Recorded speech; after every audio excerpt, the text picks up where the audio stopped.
Welcome back. ಕೆಂಪು ಕೋಟೆಯಲ್ಲಿ ಕರಾಳ ದಿವಸ ಆಗೋಯ್ತು. ಯಾಕೆಂದರೆ ಕೆಂಪು ಕೋಟೆಯ ಮೇಲೆ ಮಗದೊಂದು ಬಾವುಟ ನೆಡುವ ವಿಚಾರಕ್ಕೆ ಸಂಬಂಧಪಟ್ಟ ಹಾಗೆ ನಡೆದಂಥ ಹಿಂಸಾಚಾರ, ಅದು ರೈತರ ಪ್ರತಿಭಟನೆ.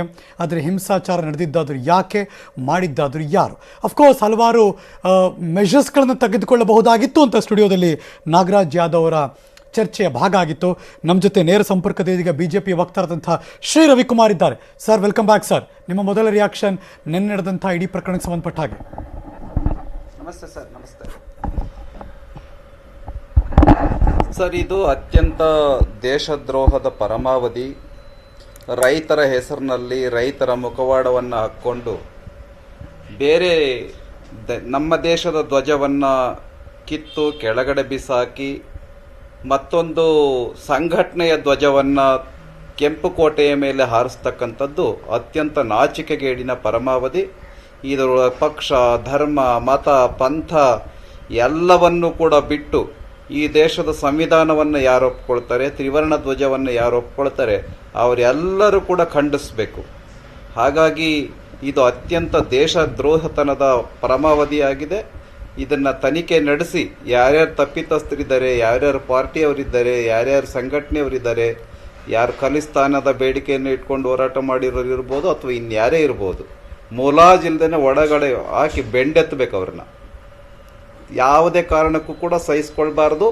ಉಕ್ಕಿನ ಕೈಗಳಿಂದ ಅವ್ರನ್ನ ಹ್ಯಾಂಡಲ್ ಮಾಡಬೇಕು. ಸತ್ಯ, ನೀವು ಹೇಳಿದ್ದಿನ ಪ್ರತಿಯೊಬ್ಬ ಭಾರತೀಯರಿಗೂ ಈ ಥರದೊಂದು ಘಟನೆ ನಡೆದಾಗ ಹಾಗೇ ಫೀಲ್ ಆಗುತ್ತೆ. ಆ ಥರದೊಂದು ಪ್ರಕರಣ ನಡೀಬಾರ್ದಾಗಿತ್ತು ಅಂತ ಅನ್ಸುತ್ತೆ. ಇದಕ್ಕೆ ಕಾರಣ ಏನು ಅಂತ ಹುಡ್ಕೋಕ್ ಹೋದಾಗ ನಾಚಿಕೆ ಆಗತ್ತೆ. ಬಿಜೆಪಿ ವಕ್ತಾರರಾಗಿ ಏನ್ ಅನ್ಸುತ್ತೆ ಸರ್? ಎಲ್ಲಿ ಫೇಲ್ಯೂರ್ ಆಯ್ತು ಅನ್ಸುತ್ತೆ ಮತ್ತು ರೈತರ ಹೋರಾಟದ ಹಾದಿ ಎಲ್ಲಿ ತಪ್ಪಿತು ಅನ್ಸುತ್ತೆ? ಅಲ್ಲ, ರೈತರ ಇದು ಯಾವತ್ತು ಹೋರಾಟ ಮಾಡಿದ್ದಾರೆ, ಇಷ್ಟು ದಿನದಿಂದ ಹೋರಾಟ ಮಾಡ್ತಿದಾರಲ್ಲ, ಇದನ್ನು ಕೂಡ ಕ್ವಶನಬಲ್. ಯಾಕೆ ಅಂತಂದ್ರೆ ಕೇಂದ್ರ ಸರ್ಕಾರ 10 ಬಾರಿ ಮಾತುಕತೆ ಮಾಡಿದೆ, 11ನೇ ಬಾರಿ ಮಾತುಕತೆ ಮಾಡಿದೆ, ವಿಫಲ ಮಾಡ್ಕೊಂಡು ಹೋಗಿದ್ದಾರೆ. ಇರ್ಲಿ ಸರ್, ಅವ್ರದ್ದೇನು ಅಭಿಪ್ರಾಯ ಅದಕ್ಕೆ ಮನ್ನಣೆ ಕೊಡೋಣ ಸರ್. ಆಯ್ತು, ವಿಫಲ ಆಗಿದೆ ಅಂತಾನೆ ಅನ್ಕೊಳ್ಳೋಣ ಸರ್ ಒಂದು ಕ್ಷಣಕ್ಕೆ. ಬಟ್ ಹೋರಾಟನೇ ಅದು ಸಂವಿಧಾನಿಕವಾಗೂ ಹೌದು, ಪ್ರತಿಯೊಬ್ಬರು ಹೋರಾಟ ಇದ್ದೇ ಇದೆ, ಅದು ಒಂದು ಭಾಗ. ಬಟ್ ಆ ಹೋರಾಟ ಹಿಂಸಾಚಾರಕ್ಕೆ ಹಿಂಗ್ ತಿರುಗಬಾರ್ದಾಗಿತ್ತೆ, ಹಿಂಗ್ ಕೆಂಪು ಕೋಟೆ ಅಟ್ಯಾಕ್ ಆಗಬಾರ್ದಾಗಿತ್ತೆ. ಸಂವಿಧಾನದತ್ವವಾಗಿ ಪ್ರಜಾಸತ್ತಾತ್ಮಕವಾಗಿ ಎಷ್ಟು ಬಾರಿನೂ ಕೂಡ ಮಾತುಕತೆ ಕರೆಯೋದಕ್ಕೆ ಸಿದ್ಧವಾಗಿದ್ಕೊಂಡೇನೆ ಮಾತುಕತೆ ಕರೆದಿದೆ. ಆದ್ರೆ ಅವರು ಮಾತುಕತೆಯನ್ನ ಬಿಟ್ಟು ಟ್ರ್ಯಾಕ್ಟರ್ ರ್ಯಾಲಿಯನ್ನ ನಡೆಸಿ, ಅದು ಗಣರಾಜ್ಯೋತ್ಸವದ ಹಬ್ಬದಂದು ಇಡೀ ದೇಶ ಹೆಮ್ಮೆ ಪಡ್ತಕ್ಕಂಥ ದಿನ, ಇಡೀ ದೇಶಕ್ಕೆ ಆಡಳಿತವನ್ನ ಲಾಗು ಮಾಡಿದಂಥ ದಿನ, ಆಡಳಿತವನ್ನ ಚೆನ್ನಾಗಿ ಮಾಡಬೇಕು ಅಂತ ಹೇಳಿ ಗಣತಂತ್ರ ವ್ಯವಸ್ಥೆಯನ್ನು ಜಾರಿಗೆ ತಂದ ದಿನ ಮತ್ತು ಆ ಹಬ್ಬದ ದಿನ ಆ ಪೆರೇಡ್ನಲ್ಲಿ ಪೊಲೀಸರಿಗೆ, ಸೈನಿಕರಿಗೆ ಗೌರವವನ್ನು ಸಲ್ಲಿಸಬೇಕು, ರಾಷ್ಟ್ರಧ್ವಜಕ್ಕೆ ವಂದನೆಯನ್ನು ಸಲ್ಲಿಸಬೇಕು. ಇದನ್ನೆಲ್ಲವನ್ನು ಕೂಡ ಬಿಟ್ಟು ಆ ರಾಷ್ಟ್ರಧ್ವಜವನ್ನು ಕಿತ್ತು ಬಿಸಾಕಿ ಯಾವುದೋ ಒಂದು ಸಂಘಟನೆ ಧ್ವಜವನ್ನ ಅಲ್ಲಿ ಹಾರಿಸೋದು ಅಂತ ಹೇಳಿದ್ರೆ ಅತ್ಯಂತ ನಾಚಿಕೆತನದ ಪರಮಾವಧಿ. ಈ ದೇಶದ ನಾಗರಿಕರು ಅನ್ನೋದಕ್ಕೂ ಕೂಡ ನಾಲಾಯಕ. ಕಾಂಗ್ರೆಸ್ನವರು ಏನ್ ಕೇಳ್ತಿದ್ದಾರೆ ಅಂದ್ರೆ, ಹೆಂಗ ಅಲೋ ಮಾಡಿದ್ರಿ ಕೊಟ್ಟಂತವ್ರು, ಡೋಂಟ್ ಯು ಫೀಲ್ ಅದು ಇಂಟೆಲಿಜೆನ್ಸ್ ಫೇಲ್ಯೂರ್ ಅಥವಾ ಸೆಕ್ಯೂರಿಟಿ ಫೇಲ್ಯೂರ್ ಅಲ್ವಾ ಅದು ಅಂತ ಪ್ರಶ್ನೆ ಮಾಡ್ತಾರೆ. ಸೀರಿಯಸ್ ಕ್ವೆಶ್ಚನ್ ಕೂಡ ಅವರು. ಈ ಕ್ವಶನ್ನೇ ಬರೋದಿಲ್ಲ, ಈ ಕ್ವಶನ್ನೇ ಕೇಳಬಾರ್ದು. ನನ್ನ ಪ್ರಕಾರ ಈ ಕ್ವಶನ್ನೇ ಕೇಳಬಾರ್ದು. ಹೆಂಗ್ ಬಂದ್ರೋ ಬಂದಿದ್ದಾರೆ, ಪೊಲೀಸರಿಗೆ ಹೊಡೆದು ಬಂದಿದ್ದಾರೆ,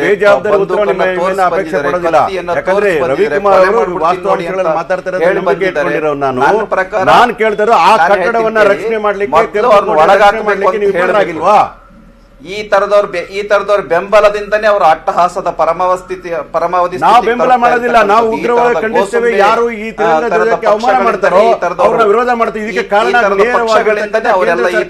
ಹನ್ನೊಂದು ಸಭೆಗಳು ವಿಫಲ ಆಗಿರ್ಬೇಕಾದ್ರೆ there is serious problem in the bill ಅಂತಕ್ಕಂಥ ಅರಿವು ಮಾಡ್ಕೊಳ್ಳಿಕ್ಕೆ ನೀವು ಯಾವ ವಿಫಲರಾದ್ರಿ? ನಾನು ಕೇಳ್ತಾ ಇದ್ದೀನಿ, 18 ಪುಟಗಳು ಇರತಕ್ಕಂಥ ಒಂದು ಬಿಲ್ 11 ಬಾರಿ ಚರ್ಚೆ ಮಾಡ್ತಾರೆ. ವರ್ಡ್ ಟು ವರ್ಡ್ ಚರ್ಚೆ ಮಾಡೋದಕ್ಕೆ ಅಷ್ಟು ಬೇಕಾಗಿಲ್ಲ ಸರ್.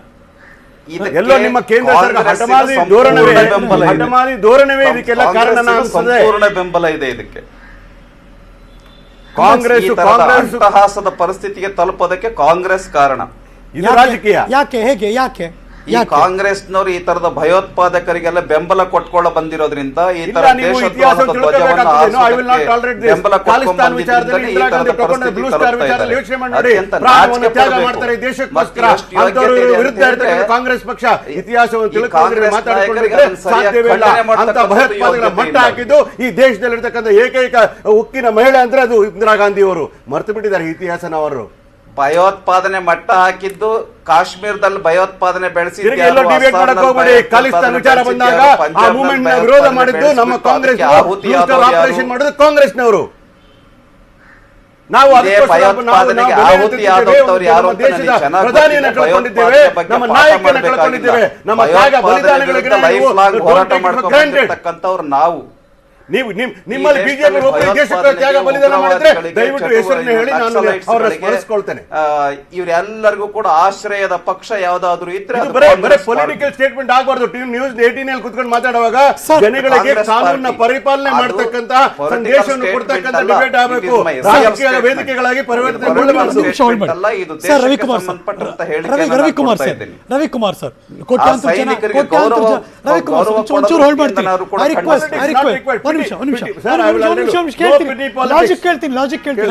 ರವಿಕುಮಾರ್ ಸರ್ ಕೋಟ್ಯಾಂತರ ಜನ ನೋಡ್ತಿದ್ದಾರೆ ನ್ಯೂಸ್ 18 ಮೂಲಕ. ಲೆಟ್ ದಮ್ ಅಂಡರ್ಸ್ಟ್ಯಾಂಡ್, ಎಲ್ಲರೂ ಕೂಡ ಅರ್ಥ ಮಾಡ್ಕೊಳ್ಳಿ. ರೈತರ ಜೊತೆಗೆ ಕಾಂಗ್ರೆಸ್ ಪಕ್ಷ ಸಪೋರ್ಟ್ ಕೊಡ್ತು ಅವರ ಹೋರಾಟಕ್ಕೆ, ಎಲ್ಲರಿಗೂ ಗೊತ್ತಿರೋ ವಿಚಾರ. ಅವ್ರು ಹೋರಾಟ ಮಾಡ್ತಿದ್ರು, ಶಾಂತಿಯುತ ಹೋರಾಟ 60 ದಿನಗಳಿಂದ. ರೈತರ ಹೋರಾಟ ಅಲ್ಲ ಅದು. ಈ ರೈತರ ಹಿಂಸಾಚಾರಕ್ಕೆ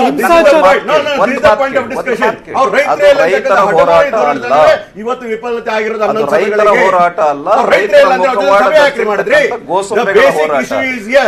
ಅವ್ರು ರೈತರೇ ಅಲ್ಲ 60 ದಿನಕ್ಕೆ ಹೋರಾಟ ಮಾಡಿದವರು ಅಂದ್ರೆ why do you have discussion? That means with whom you have discussion? ಅದನ್ನ ಮೂಲತಃ ಕೇಳಬೇಕಾಗ್ತದೆ.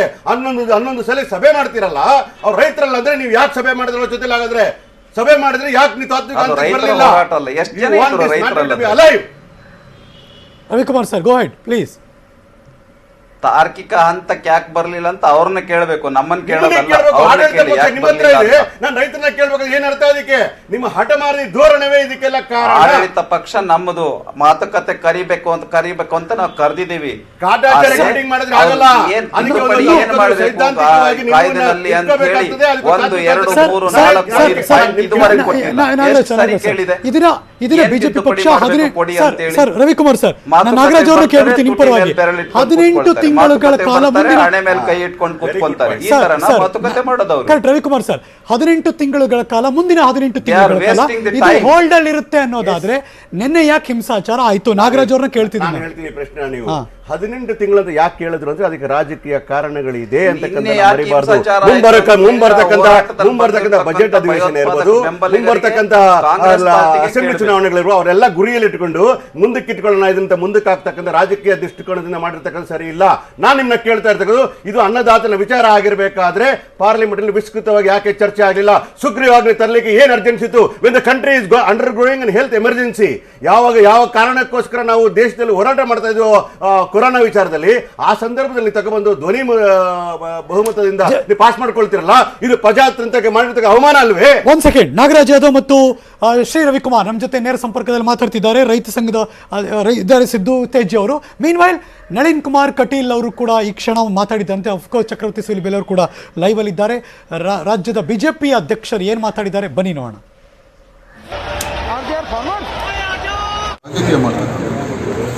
ರೈತರ ಹೆಸರಲ್ಲಿ ಪುಂಡಾಟಿಕೆ ಮಾಡಬೇಕು. ಇದು ಯಾವುದು ರೈತರು ಮಾಡಿದ್ದಲ್ಲ. ರೈತರ ಹೆಸರಲ್ಲಿ ರಾಷ್ಟ್ರಘಾತಕ ಶಕ್ತಿಗಳು ಮಾಡಿದ್ದಾವೆ. ರಾಷ್ಟ್ರ ಧ್ವಜವನ್ನೇ ಕೆಂಪುಕೋಟೆಗೆ ದಾಳಿ ಮಾಡಿಸುತ್ತೆ. ಯಾವುದೇ ಸಂವಿಧಾನದ ಗೌರವ ಕೊಡತಕ್ಕಂಥದ್ದು. ಯಾವುದೇ ಬೇಡಿಕೆ ಇತ್ತು ನೀವು ಶಾಂತಿಯುತವಾಗಿ ಹೋರಾಟಗಳನ್ನು ಮಾಡಬೇಕು. ಹಾಗಾಗಿ ರೈತರ ದಾರಿ ತಪ್ಪಿಸುತ್ತೆ, ರೈತರ ಹೆಸರಿಗೆ ಕಳಂಕ ತರತಕ್ಕಂಥ ಕೆಲಸ. ಕೆಲವೊಂದು ರಾಜಕೀಯ ಪಾರ್ಟಿಗಳು ಈ ಹೆಸರು ಲಾಭದವನ್ನು ಮಾಡಿದ್ದಾರೆ. ರೈತರ ಹೆಸರಿನಲ್ಲಿ ಅಶಾಂತಿ ನಿರ್ಮಾಣ ಮಾಡತಕ್ಕಂಥ ಘಾತುಕ ಶಕ್ತಿಗಳು ಇದನ್ನು ಮಾಡಿದ್ದಾರೆ. ತನಿಖೆ ವಿರುದ್ಧವಾಗಿ ಕಠಿಣ ಕ್ರಮ. ರೈತರು ಬಹಳ ಜಾಗೃತಿ. ಅಧಿಕಾರ ಇದ್ದಾಗ ಪ್ರಜಾಪ್ರಭುತ್ವ ಗೆದ್ದ ಸರ್ಕಾರಗಳನ್ನು ಮಣಿಸಿ ವಿರೋಧ ಪಕ್ಷಗಳನ್ನು ನಾಶ ಮಾಡುವುದು ಅವರ ಪದ್ಧತಿ. ಅಧಿಕಾರ ಹೋದಾಗ ಅಶಾಂತಿ ನಿರ್ಮಾಣ ಮಾಡತಕ್ಕಂಥದ್ದು, ಗಲಭೆ ಸೃಷ್ಟಿ ಮಾಡತಕ್ಕಂಥದ್ದು. ಖಲಿಸ್ತಾನ ಉಗ್ರರು ಅನ್ನುವ ಮಾತನ್ನು ಈಗಾಗಲೇ ತುಂಬ ಜನ ಮೆನ್ಷನ್ ಮಾಡ್ತಿದ್ದಾರೆ. ಅಫ್ಕೋರ್ಸ್ ನಳಿನ್ ಕುಮಾರ್ ಕಟೀಲ್ ಅವರು ರೈತರ ಹೆಸರಿನಲ್ಲಿ ಯಾರೋ ಮಾಡ್ತಿರೋದು ಇದು ರೈತರಲ್ಲ ಅನ್ನೋದನ್ನು ಕೂಡ ಮೆನ್ಷನ್ ಮಾಡ್ತಿದ್ದಾರೆ. ಇದೀಗ ಚಕ್ರವರ್ತಿ ಸೂಲಿಬೇಲೆ ಅವರು ನಮ್ಮ ಜೊತೆ ನೇರ ಸಂಪರ್ಕದಲ್ಲಿ ಅವರು ಕೂಡ ರೀಜಾನ್ ಆಗಿದ್ದಾರೆ. Welcome back sir. ಚರ್ಚೆ ಕಾವೇರಿದೆ ಅಫ್ಕೋರ್ಸ್ ಒಂದು ಕಡೆ, ಕಾಂಗ್ರೆಸ್ನವರ ವಾದ ಅಫ್ಕೋರ್ಸ್ ಅವರ ಮಾತು ಏನಪ್ಪ ಅಂದರೆ ಇದನ್ನು ಬಗೆಹರಿಸ್ಬೋದಾಗಿತ್ತು, ಆ ತಾಳ್ಮೆ ಪರೀಕ್ಷೆ ಮಾಡ್ತಿದ್ದಾರೆ, ಹಂಗಾಗಿ ಬೇರೆ ಇನ್ಯಾರೋ ಥರ್ಡ್ ಪಾರ್ಟಿಯವರು ಇದನ್ನು ಎನ್ಕ್ಯಾಶ್ ಮಾಡ್ಕೋತಿದ್ದಾರೆ ಅಂತ ಅನ್ನಿಸುತ್ತಾ ಚಕ್ರವರ್ತಿ ಸೂಲಿಬೇಲೆ ಅವರು ನಿಮಗೆ? ಡೆಫಿನೆಟ್ಲಿ ಇದು ಥರ್ಡ್ ಪಾರ್ಟಿ ಅವರ ಎನ್ಕ್ಯಾಶ್ ಮಾಡ್ಕೊಳ್ತಾ ಇರುವಂತ ಸಂಗತಿಯೇ. ಬಹಳ ಹಿಂದಿನಿಂದಲೂ ಕೂಡ ಸರ್ಕಾರವೂ ಹೇಳ್ತಾ ಬಂದಿದೆ ಮತ್ತು ಪ್ರತಿಯೊಂದು ಕಡೆಯಲ್ಲೂ ಇವ್ರನ್ನ ಎಕ್ಸ್ಪೋಸ್ ಮಾಡ್ಲಾಗ್ತಿದೆ, ಇದು ಖಾಲಿಸ್ತಾನಿ ಗ್ರೂಪೇ ಇದರ ಹಿಂದೆ ಇರುವಂತದ್ದು ಅಂತ. ಮತ್ತು ಸ್ವಲ್ಪ ಲಾರ್ಜರ್ ಪರ್ಸ್ಪೆಕ್ಟಿವ್ ಅಲ್ಲಿ ನೋಡೋದಾದ್ರೆ ಹರೀಶ್ ರೇ, ಕಳೆದ ಅನೇಕ ದಿನಗಳಿಂದ ನಮ್ಗೆ ಈ ಕರೋನಾ ನಂತರ ಭಾರತ ವ್ಯಾಪಕವಾಗಿ ಬೆಳೀತಾ ಇರೋದನ್ನ ಸಹಿಸಿಕೊಳ್ಳಿಕ್ಕಾಗದ ಅನೇಕ ಶಕ್ತಿಗಳು, ನಮ್ಗೇನು ಒಬ್ಬರ ಇಬ್ಬರ ಶತ್ರುಗಳು, ಊರು ತುಂಬಾ ಶತ್ರುಗಳಿದ್ದಾರೆ ಅನ್ನುವಂತ ಫಿಲ್ಮಿ ಡೈಲಾಗ್ ಅನ್ನೇ ಹೇಳೋದಾದ್ರೆ ಎಷ್ಟೊಂದ್ ಜನ ಶತ್ರುಗಳು ನಮ್ ತಲೆ ಮೇಲೆ ಇರುವಂತ ಚೈನಾ ಇದೆ, ಪಕ್ಕದ ಪಾಕಿಸ್ತಾನ ಇದೆ, ಅಷ್ಟೇ ಅಲ್ಲದೆ ಜಾಗತಿಕ ಅನೇಕ ಶಕ್ತಿಗಳು ಕೂಡ ಭಾರತದ ಡೆವಲಪ್ಮೆಂಟ್ ಅನ್ನ ಬೇರೆ ಬೇರೆ ರೂಪಗಳಲ್ಲಿ ತಡಿಬೇಕು ಅಂತ ಪ್ರಯತ್ನ ಪಡ್ತಿದೆ. ಟ್ರಂಪ್ ಬಂದಾಗ ಇಲ್ಲಿ ಒಂದು ದೊಡ್ಡ ಪ್ರಮಾಣದಲ್ಲಿ ದೆಹಲಿಯಲ್ಲಿ ದಂಗೆ ಮಾಡಿದ್ದು ಚೆನ್ನಾಗಿ ನೆನಪಿದೆ. ಹಾಗೆ ಈಗ ಬೋರಿಸ್ ಜಾನ್ಸನ್ ಬರ್ತಾರೆ ಅಂತ ಗೊತ್ತಾದ ತಕ್ಷಣ ಈ ತರದ ಒಂದು ರ್ಯಾಲಿನ ಫಿಕ್ಸ್ ಮಾಡಿಕೊಂಡು ಆನಂತರ ಆ ರ್ಯಾಲಿ ಮೂಲಕ ಭಾರತದ ಹೆಸರನ್ನ ಕೆಡಿಸಬೇಕು ಅನ್ನೋ ಪ್ರಯತ್ನ ಮಾಡಿದ್ದು, ವಿಸ್ರಾಂನಲ್ಲಿ ಬೆಂಕಿ ಹಚ್ಚಿದ್ದು, ಇವೆಲ್ಲವೂ ಗಮನದಲ್ಲಿಟ್ಟುಕೊಂಡ್ರೆ ಯಾವುದೋ ಒಂದು ಬಲು ದೊಡ್ಡ ಷಡ್ಯಂತ್ರ ಇದರ ಹಿಂದೆ ನಡೀತಾ ಇದೆ ಅನ್ನೋದು ಸ್ಪಷ್ಟವಾಗಿ ಅರ್ಥ ಆಗುತ್ತೆ. ಹಾಗಾದ್ರೆ ಕೇಂದ್ರ ಸರ್ಕಾರ ಸುಮ್ಮನೆ ಕೂತಿದೆ ಅಂತ ನನಗೇನು ಅನ್ಸಲ್ಲ. ತೀರಾ ಇತ್ತೀಚೆಗೆ ಪಾಲ್ ದಿನಕರನ ಮನೆ ಮೇಲೆ ದಾಳಿ ಆಗಿರೋದು ಕೂಡ ಇದರ ಹಿನ್ನೆಲೆಯಲ್ಲಿ ಅಂತ ನನಗೆ ಅನೇಕ ಬಾರಿ ಅನ್ಸುತ್ತೆ. ಯಾಕೆಂದ್ರೆ ಅಲ್ಲಿಂದ ಬರಾಮತ್ತಾಗಿರುವಂತಹ ದುಡ್ಡು ಇವೆಲ್ಲವನ್ನು ನೋಡ್ತಾ ಇದ್ರೆ ಇದ್ರ ಹಿಂದೆ ಯಾರೋ ಫಂಡಿಂಗ್ ಮಾಡ್ತಾ ಇದ್ರಲ್ಲ, ಒಂದ್ ಥರ್ಡ್ ಪಾರ್ಟಿ ಇದರ ಲಾಭ ಪಡ್ಕೊಳ್ಳಿಕ್ಕೆ ಹೊರಟಿದೆ. ಜಾರ್ಜ್ ಸೋರೋಸ್ ನ ಕಂಪನಿ ಇದರಲ್ಲಿ ಎಷ್ಟು ಹಣವನ್ನು ಹೂಡ್ಲಿಕ್ಕೆ ಮುಂದಾಗಿದೆ ಅನ್ನೋದು ಕೂಡ ಬರ್ಲಿರೋ ದಿನಗಳಲ್ಲಿ ಡೆಫಿನೆಟ್ಲಿ ಹೊರಗೆ ಬರುತ್ತೆ. ಹೀಗಾಗಿ ರೈತರ ಮುಖವಾಡ ಹಾಕಿಕೊಂಡು ಒಂದಷ್ಟು ಜನ ಹಿಂದೆ ನಿಂತ್ಕೊಂಡು ಈ ಚಟುವಟಿಕೆ ಮಾಡ್ತಿದ್ದಾರೆ. ಯಾಕೆಂದ್ರೆ ರೈತರು ಅಂತಂದಾಗ ಅವರು ಕಾಂಗ್ರೆಸ್ ಇರ್ಲಿ, ಬಿಜೆಪಿ ಇರ್ಲಿ, ದಳ ಇರ್ಲಿ, ಮತ್ತೊಂದಿರ್ಲಿ, ನಾನಿರ್ಲಿ, ಹರೀಶ ಇರ್ಲಿ, ನಮ್ದೆಲ್ಲರದು ಸೆಂಟಿಮೆಂಟ್ ಬೇರೆನೇ ಇದೆ.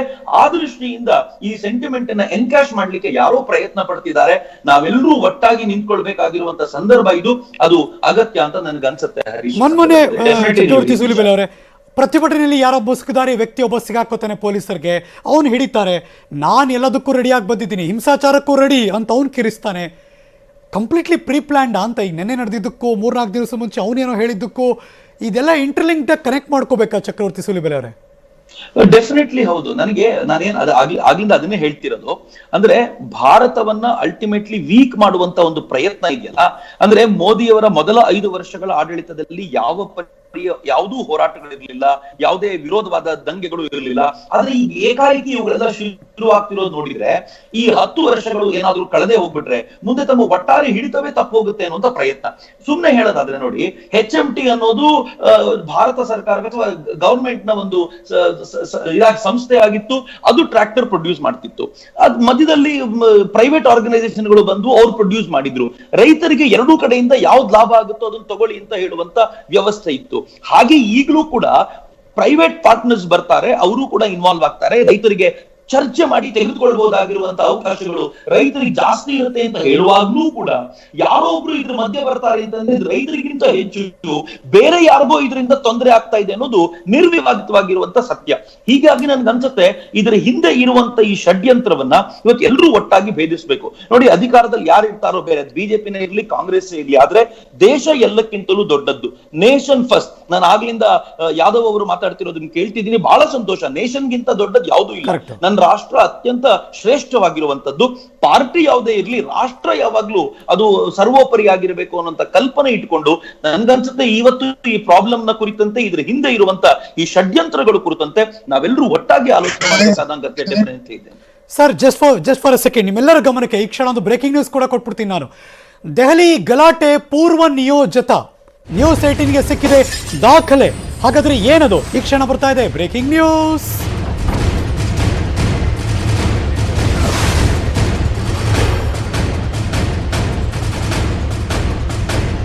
ಏಕೆಂದ್ರೆ ಆ ಗಲಾಟೆಗೆ ಪ್ರಚೋದಿಸಿದ್ದ ರೈತ ನಾಯಕ ಒಬ್ಬ, ಜನವರಿ 26ನೇ ತಾರೀಕು ಫೈನಲ್ ಮ್ಯಾಚ್ ಅಂತ ರೈತ ನಾಯಕ ಮೆನ್ಷನ್ ಮಾಡಿದ್ದ.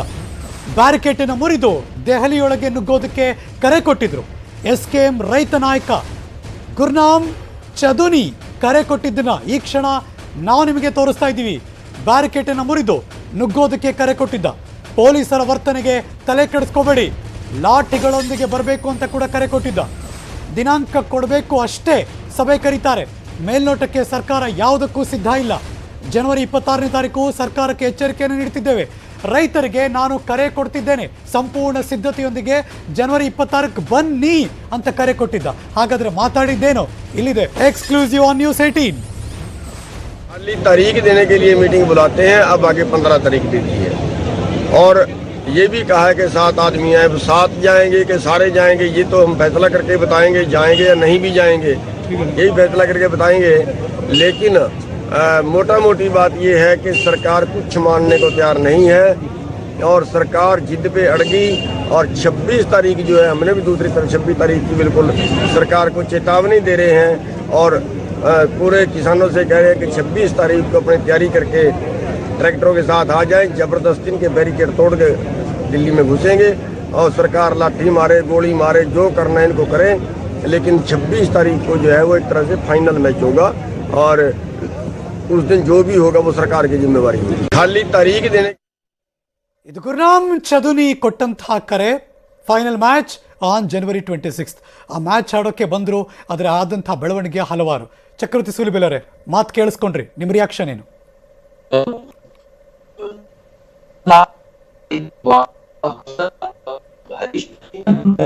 ಇಲ್ಲ, ನಂಗೆ ಕ್ಲಾರಿಟಿ ಇಲ್ಲ. ಮತ್ತೆ ರೀಕನೆಕ್ಟ್ ಮಾಡಿ ಮಾತಾಡ್ತೀನಿ ನಾನು ನಿಮಗೆ. ರವಿಕುಮಾರ್ ಅವ್ರ ಜೊತೆ ಮಾತಾಡ್ಸ್ಬೋದು. Ravikumar sir, you can go head please. Sir, ನೀವು ಅವ್ರು ಯಾರೋ ಚದುನಿ ಅಂತ ಹೇಳಿದ್ರಿ. ಚದುನಿ ಅವರು ಮಾತಾಡ್ತಾ ಇರ್ತಕ್ಕಂಥದ್ದನ್ನೇ ನಾನು ಕೇಳ್ತಾ ಇದ್ದೆ. ಸರ್ಕಾರ ಗೋಲಿ ಚಲಾಯಿಸ್ಲಿ, ಲಾಠಿ ಚಾರ್ಜ್ ಮಾಡ್ಲಿ, ಏನೇ ಮಾಡ್ಲಿ, ಬ್ಯಾರಿಕೇಡ್ ಮುರಿದು ಒಳಗಡೆ ಹೋಗ್ಬೇಕು ಅಂತ ಕರೆ ಕೊಡ್ತಾ ಇರ್ತಕ್ಕಂಥದ್ದು ನಾವು ನೀವು ಎಲ್ಲ ಕೇಳಿದ್ವಿ. ಕರೆಕ್ಟ್. ಅಂದ್ರೆ ಇದು ಪೂರ್ವ ನಿಯೋಜಿತ ಕಾರ್ಯಕ್ರಮ, ಇದು ಪೂರ್ವ ನಿಯೋಜಿತ ಹೋರಾಟ, ಇದು ಪೂರ್ವ ನಿಯೋಜಿತವಾಗಿರ್ತಕ್ಕಂಥ ಆಂದೋಲನ ಅಂತಕ್ಕಂಥದ್ದು ಜಗಜ್ಜಾಹೀರಾಗಿದೆ. 100%. ಅದರ ಪ್ರಕಾರ ಅವರು ಮಾಡಿದ್ದಾರೆ.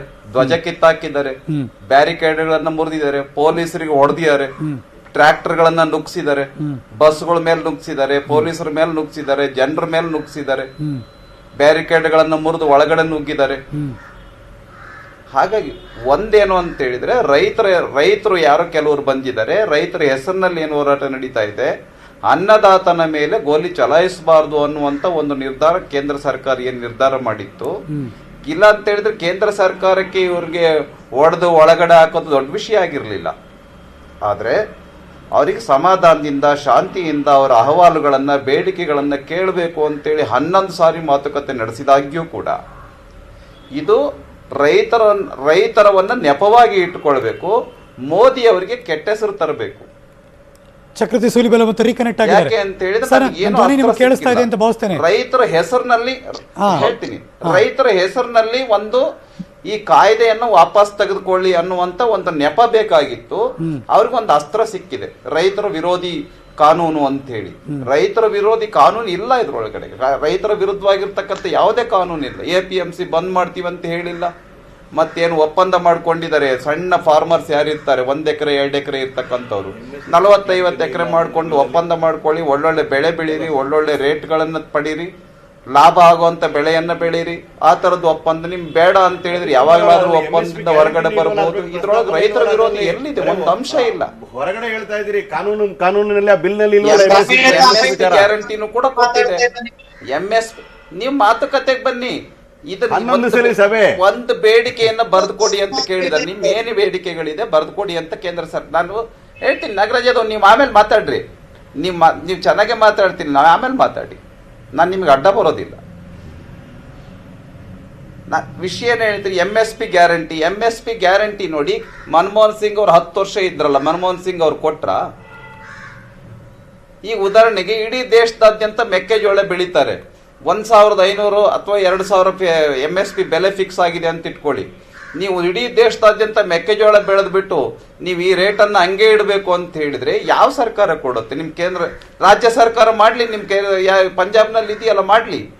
ನಿನ್ನೆ ರವಿಕುಮಾರ್ ಸರ್ ವೆಸ್ಟ್ ಬೆಂಗಾಲ್ ತಾಳ್ಮೆ ಕಟ್ಟೆ ಹೊಡೆದು ಅವರ ಪೇಷನ್ಸ್ ಬರೀ ಬಾಯಿ ಮಾತಾಡಿದ್ರು ರೆಟ್ಟೆಗೆ ಬಂತಲ್ಲ, ಇದಕ್ಕೆ ಕಾರಣ ಯಾರು ಅಂತ ಪ್ರಶ್ನೆ ಬಂದ್ಬಿಟ್ಟಿದೆ ಸರ್ ಈಗ.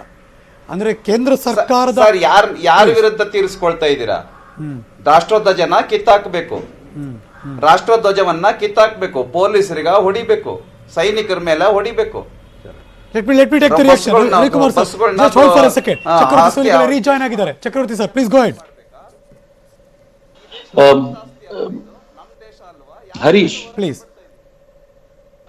ಹರೀಶ್ ಏನು ಅಂತಂದ್ರೆ ನಾವ್ ಇದರ ಷಡ್ಯಂತ್ರದ ಹಿಂದಿನ ವಿಚಾರದ ಕುರಿತಂತೆ ಮಾತನಾಡ್ತಿದ್ವಿ.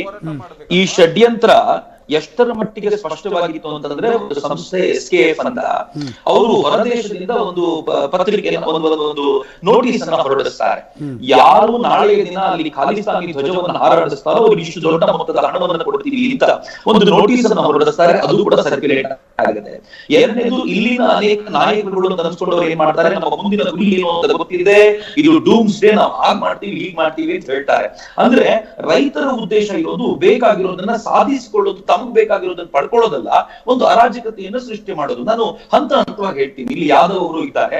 ಮೊದಲನೇ ಹಂತ ಸರ್ಕಾರದೊಂದಿಗೆ ಮಾತುಕತೆ. ಸರ್ಕಾರ ಮಾತುಕತೆ ಮಾಡ್ತಾ ಪ್ರತಿ ಹಂತದಲ್ಲೂ ತಾನು ಹೇಳಿದ್ದಕ್ಕಿಂತ ಒಂದು ಇಂಚು ಬಗ್ತಾನೆ ಬಂದಿದೆ. ಅದು ಉದ್ದಕ್ಕೂ ನಾವು ರಿಪೋರ್ಟಿಂಗ್ ನೋಡ್ತಾ ಇದ್ದೀವಿ. ಎರಡನೇದು, ಸುಪ್ರೀಂ ಕೋರ್ಟ್ ಇದನ್ನ ತೆಗೆದುಕೊಂಡು ಸುಪ್ರೀಂ ಕೋರ್ಟ್ ಈ ಪ್ರತಿಭಟನೆ ಮಾಡೋದು ರೈತರ ಅಧಿಕಾರ ಇದೆ, ಮಾಡಬಹುದು ಸರ್ಕಾರಕ್ಕೆ ತಪ್ಪರಾಕಿ ಕೊಡ್ತು. ಆಗ್ಲೂ ಸರ್ಕಾರ ಮಾತಾಡ್ಲಿಲ್ಲ. ಆದ್ರೆ ಸುಪ್ರೀಂ ಕೋರ್ಟ್ ಏನ್ ಹೇಳ್ತು, ಒಂದು ಕಮಿಟಿ ಮಾಡೋಣ, ಸರ್ಕಾರದ ವಿಚಾರ ಮತ್ತು ಈ ವಿಚಾರ ಎರಡನ್ನೂ ಬೇಕಾಗಿರುವಂತ ಮಾಡೋಣ ಅಂತಂದ್ರೆ ಆ ಕಮಿಟಿ ಬಗ್ಗೆನೇ ವಿರೋಧ ವ್ಯಕ್ತಪಡಿಸ್ತಾ ಇತ್ತು. ಕೊನೆಗೆ ಸರ್ಕಾರ ನಿಮ್ಗೆ ಏನೇನ್ ಬೇಕು ಅಂತ ಕೇಳಿದ್ರೆ ಅವ್ರು ಸ್ಪಷ್ಟವಾಗಿ ಹೇಳಿದ್ದೇನು ಅಂತಂದ್ರೆ, ಕಾನೂನು ರಿಪೀಲ್ ಮಾಡೋದು ಬಿಟ್ಟರೆ ನಮ್ಗೇನು ಬೇಕಾಗಿಲ್ಲ ಅಂತ. ಅಂದ್ರೆ ನಿಮ್ಗೆ ಸುಧಾರಣೆ ಬೇಕಾಗಿಲ್ಲ, ಈ ಕಾನೂನು ಬರಬೇಕಾಗಿಲ್ಲ ಅಷ್ಟೇ. ಯಾಕೆ ಬರಬೇಕಾಗಿಲ್ಲ? ಇದರಿಂದ ಬೇಕಾಗಿರುವಂತ ಲಾಭ ಅನ್ನೋಕ್ಕಿಂತ ಹೆಚ್ಚು ಅವ್ರಿಗೆ ಒಟ್ಟಾರೆ ಇದನ್ನು ತಡಿಬೇಕು, ಮತ್ತು ತಡೆದ್ರೆ ಯಾರಿಗೆ ಲಾಭ ಅನ್ನೋದು ಕೂಡ ಅಷ್ಟೇ ಪ್ರಮುಖವಾದ.